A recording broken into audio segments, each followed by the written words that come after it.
Assalamualaikum warahmatullahi wabarakatuh. Selamat datang di channel Uli Nuha ID, channel yang membahas tentang berbagai peristiwa sejarah ya, baik sejarah Indonesia, sejarah peminatan maupun sejarah umum ya, secara umum.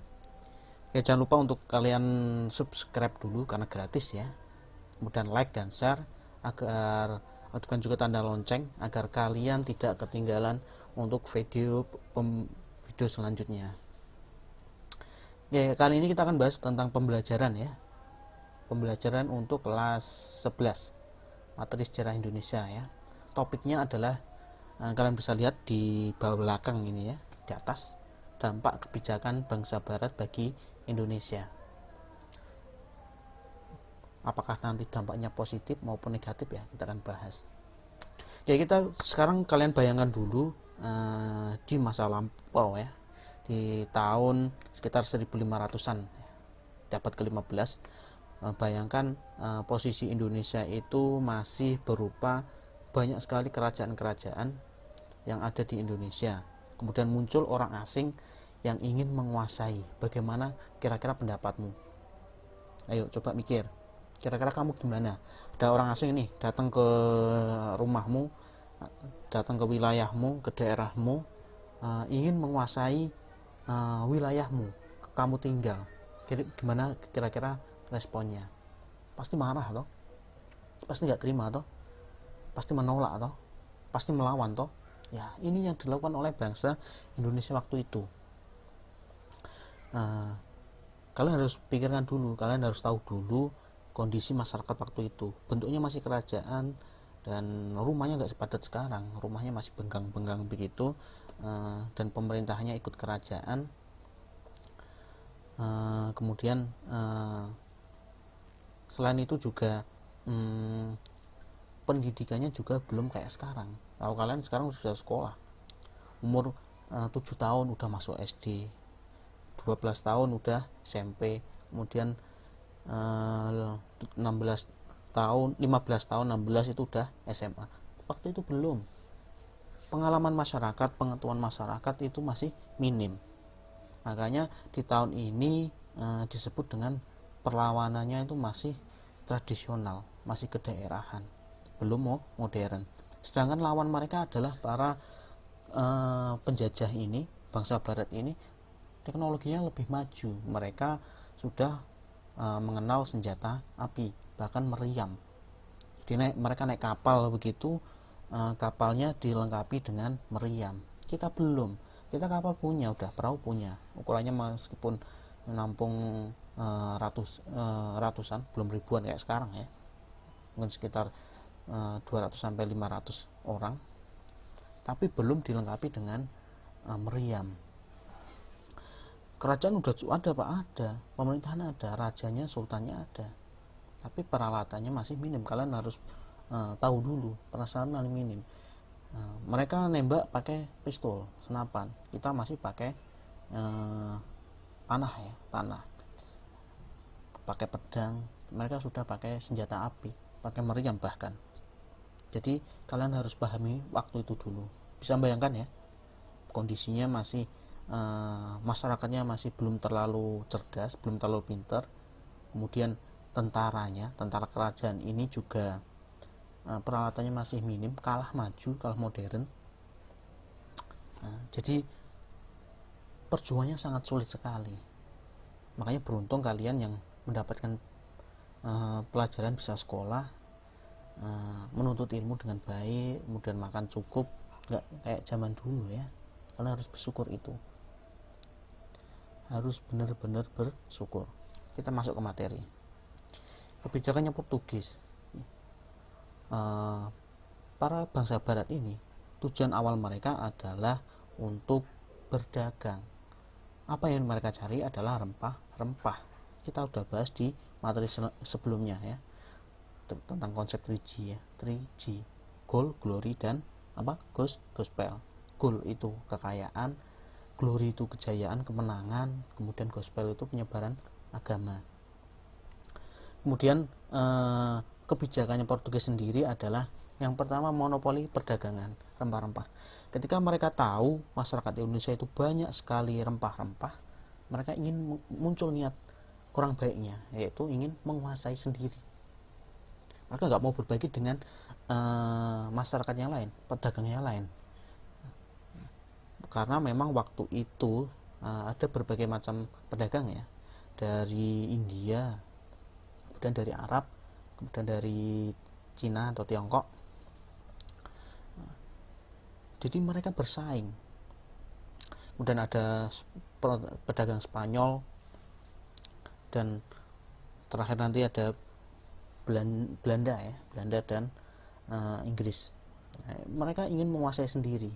Kemudian belum dengan pedagang-pedagang lokal asli yang masyarakat Indonesia, bangsa Indonesia. Mereka ingin menguasai sendiri.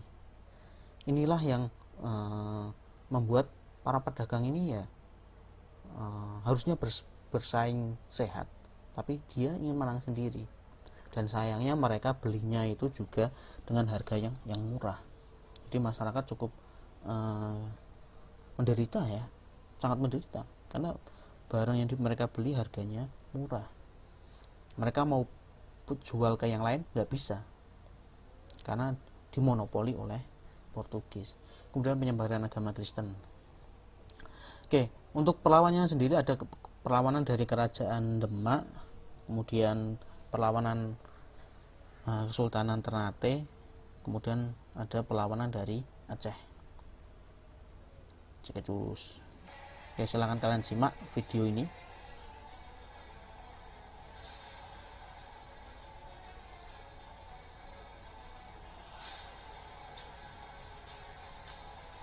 Ini buat gambaran saja ya, kondisi waktu itu.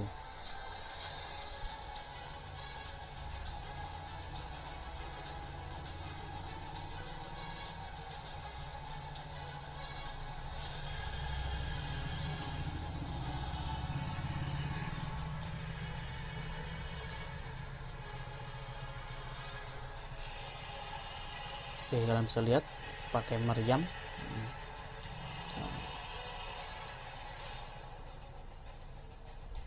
Kemudian pakai pistol, kita pakai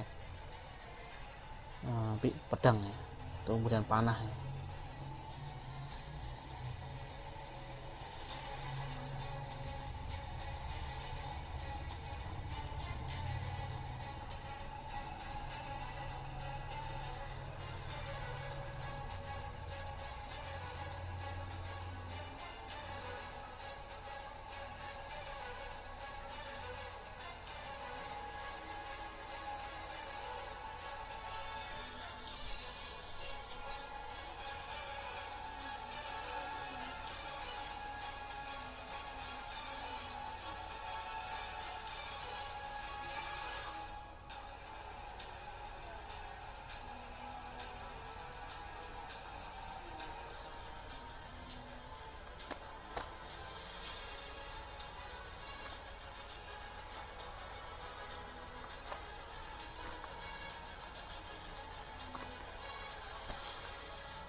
Oke, ini meriamnya. Oh,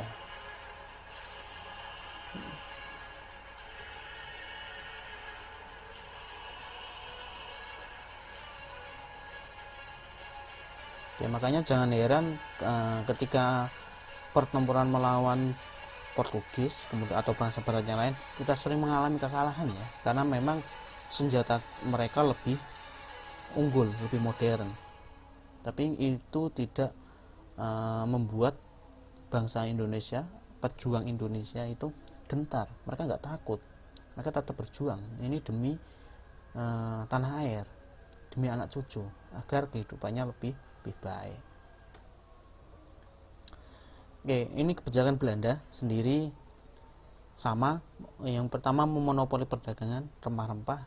Jadi Belanda pun ingin sekali menguasai perdagangan rempah-rempah di Nusantara.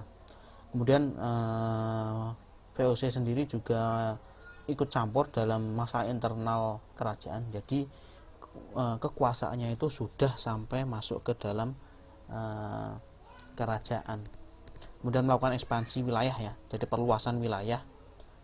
Kemudian juga melakukan arogansi terhadap kerajaan Nusantara. Jadi cukup sombong, mereka nggak mau dibandingkan dengan kerajaan, mereka posisinya pengennya di atas. Dan banyak sekali diskriminasi yang dilakukan terhadap penduduk pribumi. Kemudian yang ini, penderitaan rakyat inilah yang menyebabkan rakyat Indonesia ini melakukan perlawanan, karena memang hidupannya sangat menderita ya. Oke, ini cirinya perlawanan terhadap kolonialisme sebelum kesadaran nasional atau penjajahan ya, sebelum adanya kesadaran nasional. Ada yang tahu kapan hari kebangkitan nasional? Kapan kira-kira? Ayo coba dicari, diingat-ingat. Hari kebangkitan nasional.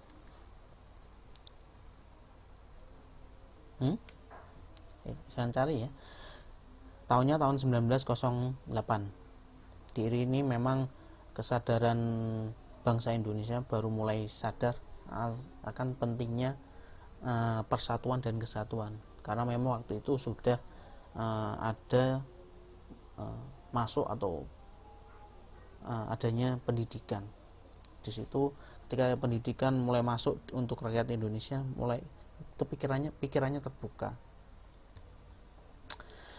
Oke, cirinya adalah yang pertama sifat lokal. Jadi perjuangannya masih per wilayah, per daerah, belum terkoneksi di berbagai wilayah. Jadi untuk Portugis maupun Belanda sendiri untuk memadamkannya cukup mudah, karena hanya di satu titik.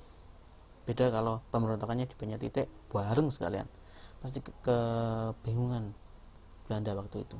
Kemudian masih tergantung pada seorang pemimpin karismatik. Pemimpinnya masih yang karismatik, jadi hanya berpacu pada satu pemimpin saja. Ini yang membuat ketika pemimpinnya berhasil dikalahkan, berhasil ditangkap, maka perlawanannya padam. Beda kalau nanti setelah muncul kesadaran nasional, ketika pemimpinnya tertangkap, masih ada generasi berikutnya, ada pemimpin baru nanti yang melakukan perlawanan. Kemudian masih masih mudah dipecah belah, atau sering yang dilakukan oleh bangsa barat ini adalah politik adu domba. Contohnya saja nanti kita akan bahas di kerajaan Banten, ketika Sultan Ageng Tirtayasa ini diadu domba dengan anaknya Sultan Haji. Yang dimaksud adalah Sultan Haji, anaknya, karena masih muda, pengalamannya belum banyak, dan emosinya masih labil, gampang diadu domba, sampai akhirnya terjadi perpecahan di dalam satu kerajaan. Di kerajaan Mataram pun juga sama, nanti akan kita bahas ya. Ini dampaknya, jadi dari kebijakan-kebijakan yang dilakukan oleh mau Belanda, VOC maupun Portugis, yang sangat merugikan bagi masyarakat Indonesia, karena mereka ingin sekali menguasai rempah-rempah sendiri. Kemudian mereka nggak peduli dengan nasib rakyat, penderitaan rakyat mereka nggak peduli, yang penting mereka untung, kaya. Inilah yang membuat riskan ya, membuat keprihatinan bagi banyak orang, sehingga akhirnya muncullah perlawanan. Ada perlawanan Aceh, kemudian ada perlawanan Maluku, kemudian Sultan Agung, Kerajaan Mataram ya, kemudian perlawanan Banten, perlawanan Goa Makassar, kemudian ada orang Cina berontak, kemudian ada perlawanan Pangeran Mangkubumi dan Mas Said. Oke, seperti apa perlawanannya? Silahkan disimak video selanjutnya di materi berikutnya ya. Oke, materi selanjutnya kita akan bahas satu persatu perlawanan dari berbagai wilayah terhadap bangsa barat, khususnya Portugis dan VOC. Nanti di bab yang kedua, di subbab yang kedua. Yang B, kita akan juga bahas mengenai perlawanan terhadap Belanda. Oke, untuk selanjutnya silahkan di next video ini ya, yang judulnya adalah Perang Melawan Kongsi Dagang. Jadi abad 16 sampai abad ke 18. Silakan. Oke, terima kasih untuk kali ini ya, video kali ini semoga bermanfaat. Nanti kalau ada pertanyaan silahkan komen di bawah.